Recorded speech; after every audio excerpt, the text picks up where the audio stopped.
Le Congrès international de génie industriel est l'événement francophone qui rassemble le plus largement la communauté autour des sujets et des défis de l'industrie du futur. Nous avons le plaisir d'accueillir plus de 150 personnes qui, durant ces 3 jours de congrès, vont échanger, débattre et analyser des tendances et des nouvelles technologies qui permettront de remplir et de répondre aux objectifs d'innovation à la fois numérique, organisationnelle, mais aussi sociétale et durable, pour mettre en place une industrie plus performante, responsable et qui intègre au mieux la gestion de l'homme dans les différents processus organisationnels. La technique c'est bien, mais la technique sans les hommes ça ne fonctionne pas. Et c'est malheureusement des sujets qui ne sont pas suffisamment pris en compte et abordés.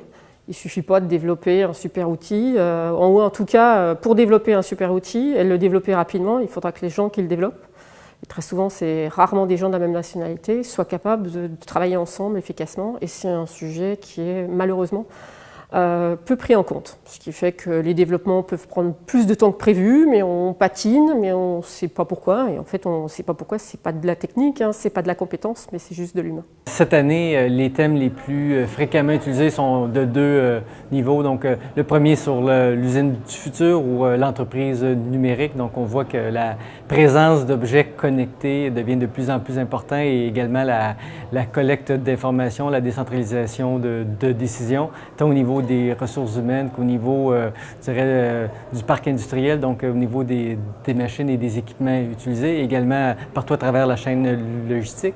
Et le deuxième élément qui revient également régulièrement, c'est les préoccupations environnementales et de développement durable qui commencent à influencer fortement la recherche dans notre milieu, là. On peut parler de l'Internet des objets, on peut parler de l'imprimante 3D, enfin de tout un tas de choses qui sont purement technologiques. Et là, l'intérêt, c'est que, l'intérêt et le paradoxe, c'est un peu que des technologies sont arrivées et que maintenant on cherche à quoi les utiliser. Alors qu'il y a quelques années, on avait des problèmes et on cherchait les technologies. Maintenant, les technologies sont arrivées avant que les problèmes se manifestent. Donc on a un petit peu l'idée de savoir à quoi on va utiliser ce panel de techniques pour résoudre nos problèmes. Et puis, il y a aussi des nouveaux modes d'organisation. On parle d'entreprises libérées, on parle beaucoup plus d'autonomie des gens. Et donc, c'est trouver un peu la place de l'homme dans le système de production.